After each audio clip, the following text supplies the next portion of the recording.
क्या एक वक्त ऐसा भी आया था जब इंदिरा गांधी को लगा कि उनका एनकाउंटर हो सकता है?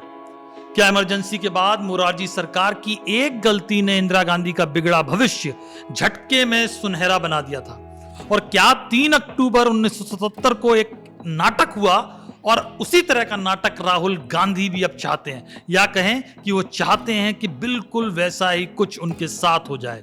नमस्कार, मैं हूं पीयूष पांडे और आप देख रहे हैं द किस्सा, देशी विदेशी किस्सों की शुद्ध देशी दुकान।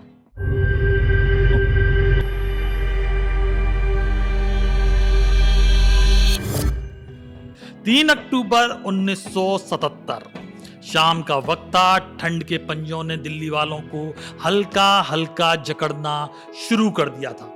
इमरजेंसी के बाद इंदिरा गांधी का सूरज डूब चुका था और उनके घर 12 विलिंगटन क्रिसेंट पर कोई गहमा गहमी नहीं थी।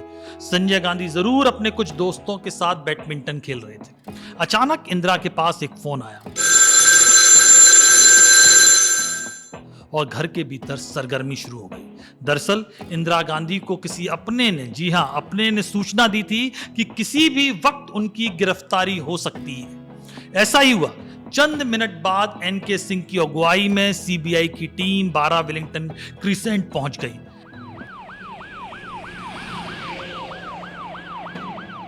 एनके सिंह जब तक कोई एक्शन लेते उससे पहले ही संजय गांधी, डंपी अहमद और उनके दोस्त घर के अंदर पहुंच चुके थे और फोन पर मीडिया के लोगों, कांग्रेस सांसदों और युवा कांग्रेस के कार्यकर्ताओं को फोन घनघनाने शुरू कर दिए थे।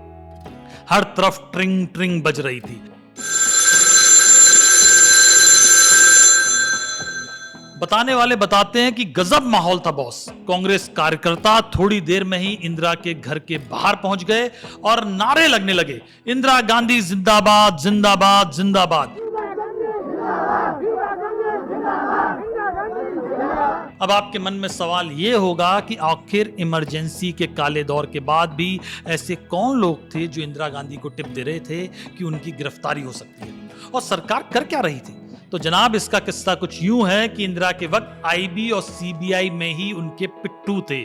ऐसे ही एक खासम खास बंदे थे टीवी राजेश्वर, जो इंटेलिजेंस ब्यूरो के डायरेक्टर रह चुके थे।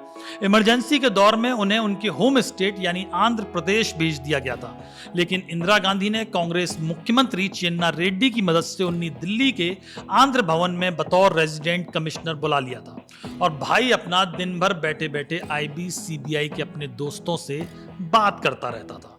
खैर, इमरजेंसी के वक्त इंदिरा गांधी ने जो कहर मचाया था और विरोधी दलों के नेताओं को जिस तरह जेल में ठूसा था, वो जख्म कई नेताओं के मन में हरा था।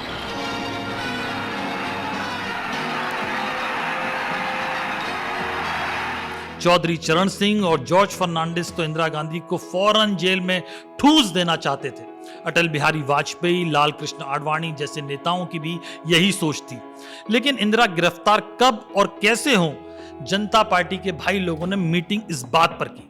खास बात यह कि मोरारजी देसाई, जो इंदिरा के कट्टर आलोचक थे, उन्होंने मीटिंग में यह कहकर सनसनी फैला दी कि देखो, उत्साह ज्यादा ना हो जाए और गड़बड़ ना हो जाए, इसलिए कानून के हिसाब से काम होना चाहिए। चंद्रशेखर ने कहा, इंदिरा को लोग गलती की सजा दे चुके हैं, तो अब छोड़ो गिरफ्तारी। लेकिन ज्यादातर लोगों की राय अलग थी। तो ये बैकग्राउंडर था और किस्सा अब उस दिन का, यानी 3 अक्टूबर 1977 का। इंदिरा के घर पर नौटंकी मची हुई थी। जब मीडिया के लोग और कार्यकर्ता जमा हो गए तब इंदिरा गांधी बाहर आई और बाहर आते ही एनके सिंह से कहा, मुझे हथकड़ी लगाओ। एनके सिंह के तोते उड़ गए, क्योंकि उन्होंने नहीं सोचा था कि इंदिरा गांधी कुछ ऐसा कहेंगी। एनके सिंह ने कहा, मैडम, हथकड़ी की जरूरत नहीं है, आप तो बस चलिए। लेकिन इंदिरा अड़ गई, हथकड़ी नहीं तो इंदिरा नहीं जाएगी।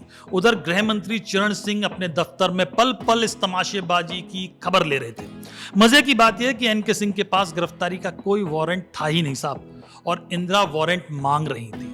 एनके सिंह ने कहा, मैडम, सीबीआई के लिए वारंट की जरूरत नहीं है, ना एफआईआर की। हालांकि तब तक एक अधिकारी एक पर्ची लेकर एनके सिंह के पास पहुंचा, जो एफआईआर नुमा कागज था। खैर, इंदिरा ने पर्याप्त फुटेज खाई, मतलब काफी टाइम लिया। 5 बजे सीबीआई वाले पहुंचे थे, वो 8 बजे जब बाहर आई तब तक प्रेस स्टेटमेंट तैयार था। उन्होंने सब पत्रकारों के सवालों का जवाब दिया और अपनी शक्ल जानबूझकर कैमरे में दिखाई ताकि सभी अखबारों के फ्रंट पेज पर उनकी तस्वीर आ सके। उनका प्रेस स्टेटमेंट कुछ यूं था: I have tried to serve our people and our country to the best of my ability, no matter what the charge or charges now made against me. This arrest is a political one. It is to prevent me from going to the people. It is an attempt to discredit me in their eyes and the eyes of the world. वगैरह वगैरह वगैरह। यानी press statement काफी लंबा था। गाड़ी जब चलने को ही तो इंदिरा का बॉडीगार्ड कार के आगे लेट गया और फिर दिया उसने एक फिल्मी डायलॉग: गाड़ी जाएगी तो मेरी लाश के ऊपर से। जाना है? जा चल जा, मेरी लाश पे उतर के जा जा। इंदिरा पर्सनल बॉन्ड भरने से पहले ही मना कर चुकी थी। खैर, जैसे तैसे गाड़ी आगे बढ़ी और सीबीआई अधिकारी उन्हें हरियाणा के भटकल लेक की तरफ ले जाने लगे। पीछे कार्यकर्ताओं का हुजूम था, संजय गांधी भी साथ चल रहे थे। मतलब फुल टू तमाशा था। टीवी न्यूज चैनल उस वक्त नहीं थे, वरना इंदिरा ने सांस ली, इंदिरा ने पानी पिया जैसी ब्रेकिंग न्यूज दिन भर चलती। एक रेलवे क्रॉसिंग पर गाड़ी रुकी तो इंदिरा झट कार से नीचे उतर गई और किनारे बैठ गई। इंदिरा बहुत बहादुर थी, लेकिन कहीं ना कहीं एक डर भी मन में था। वो डर शायद एनकाउंटर का था, शायद सताए जाने का था, शायद जेल की 4 दीवारी में फंसने का था, या कुछ और था, कहना मुश्किल है। लेकिन डर था क्योंकि होम मिनिस्टर चौधरी चरण सिंह दुश्मनी पाले बैठे थे और इंदिरा ने जिस तरह इमरजेंसी में जुल्म ढाए थे उसमें सरकार की तरफ से बदले की कोई भी कार्रवाई जायज ठहराई जा सकती थी। कम से कम इंदिरा को तो यही लगा होगा। कार से बाहर निकलकर इंदिरा ने ऐलान कर दिया कि वो दिल्ली की सीमा से बाहर कतई नहीं जाएंगी। हजारों लोग देख रहे थे। थक हार कर सीबीआई अधिकारियों को गाड़ी दिल्ली की तरफ मोड़नी पड़ी और वापस इंदिरा को दिल्ली ले जाना पड़ा। वैसे आपकी जानकारी के लिए इंदिरा के साथ उनके कैबिनेट के 4 सहयोगी भी गिरफ्तार हुए थे।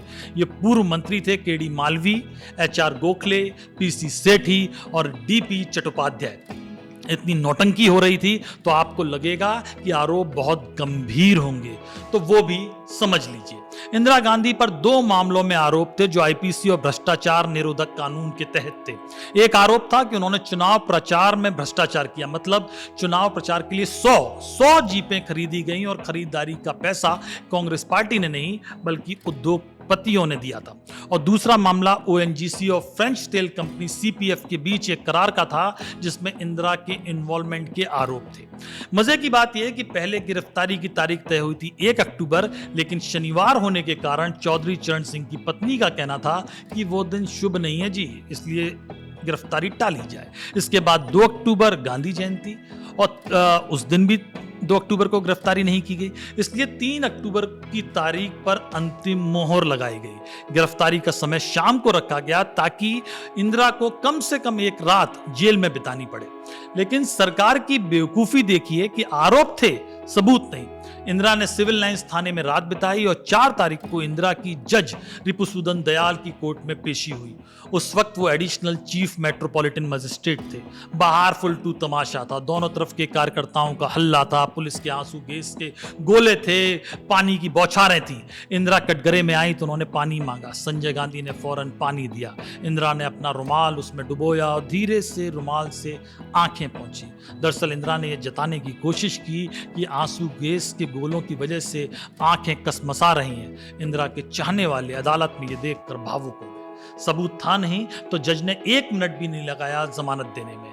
एक किस्सा जज रिपुसूदन दयाल का भी कि कैसे इंदिरा ने एहसान उतारते हुए उन्हें सिर्फ 43 साल की उम्र में सिक्किम हाई कोर्ट का जज बनवा दिया था। खैर, यह किस्सा और कभी, पर इसमें शक नहीं कि मोरारजी सरकार का यह ऑपरेशन ब्लंडर था जिसने 1 मिनट में इंदिरा के पक्ष में माहौल कर दिया और सरकार को कटघरे में खड़ा कर दिया कि वो बदले की भावना से काम करती है। चरण सिंह इंदिरा को गिरफ्तार कर हीरो बनना चाहते थे, लेकिन हीरोइन बन गई इंदिरा गांधी और चरण सिंह लगभग विलेन साबित हुए। दरअसल जानकार कहते हैं कि चुनाव बाद मार्च में ही इंदिरा को गिरफ्तार करा दिया जाता तो माहौल सरकार के पक्ष में होता, लेकिन अक्टूबर आते आते लोग सरकार की प्रशासनिक काबिलियत को परखने लगे थे और इंदिरा की गिरफ्तारी का दांव फेल होना तो ऐसा था कि सरकार ने खुद अपने पैरों पर कुल्हाड़ी मार ली हो। मोरारजी सरकार की यह पहली बड़ी गलती थी जिसने कांग्रेस को दोबारा पैर जमाने का मौका दे दिया। कार्यकर्ताओं में उत्साह बढ़ दिया और जनता के बीच मैसेज चला गया कि जनता पार्टी अपने काम के बूते नहीं बल्कि इंदिरा को नुकसान पहुंचाकर नंबर बनाना चाहती है। बाकी जनता पार्टी में बात के दौर में सिर्फ टव्वल कई वजहों से हुई, जिसका किस्सा कभी और।